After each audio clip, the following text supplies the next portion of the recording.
Essa era uma tradição que era seguida há muito tempo pelos antigos, no Egito antigo, no antigo Egito.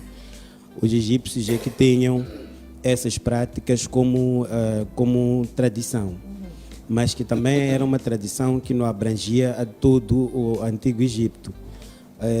Era uma tradição que regia certas tribos daquele local e que, como sabemos, que a independência também de escolha, haviam pessoas que tinham a opção de escolherem terem uma relação que não fosse comprometida à espiritualidade.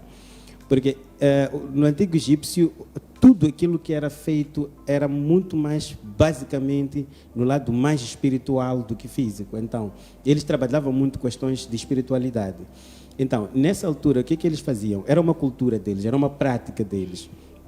Pegavam-se, se casassem-se ou se quisessem-se um ao outro, então entravam no acordo de que, ok, tá bom, assim que nós estamos assim em físico, para que esse nosso casamento também possa funcionar após a vida física, nesse caso a morte, após a morte, então possamos estar juntos, então temos que fazer o quê? Eles tinham um certo tipo de árvore, porque esse trabalho faz-se com uma única raiz, que é de uma árvore que até aqui nós temos. Então saíam, já era uma árvore conhecida, porque era algo cultural deles. Então ia o casal, chegava ali naquela árvore e fazia aquilo que eram as juras com base nisto, mas aquilo que era uma prática local. Então eles ficavam casados em vida, quer dizer, por uma vida eterna nesse caso.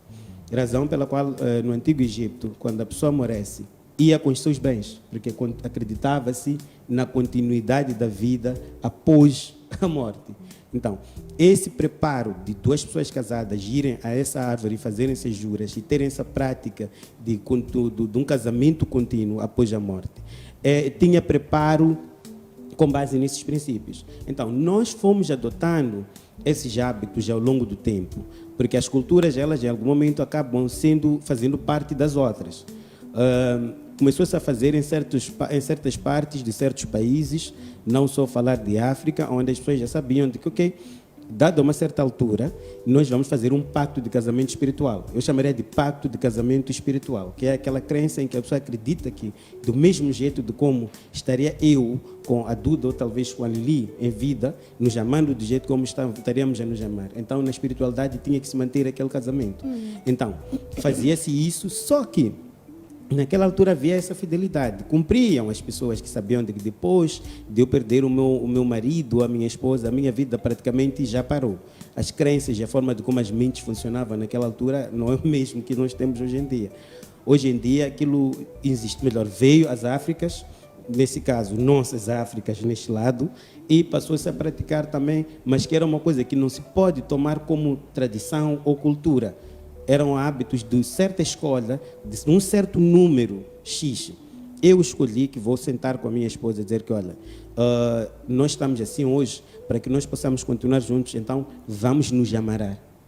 E vão fazer isso, então vão se amarar, não há ganho financeiro envolvido, não há questão de prejudicar os outros, mas que não seja com base numa crença do casamento, do mesmo jeito como estava em físico, não é lei.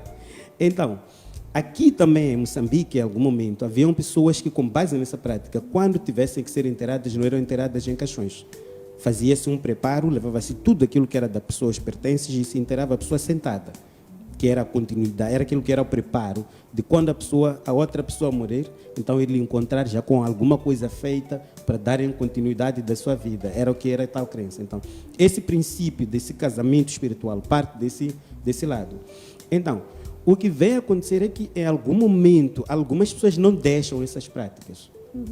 Ainda continuam as praticando, e o que já cria problemas sérios, porque nós juramos uma coisa hoje, agora, mas daqui a 2, 3 minutos, depois de eu ver a minha parceira seca ali no caixão realmente, depois de eu me imaginar ali dentro daquele caixão, tenho que começar já a pensar 2 vezes.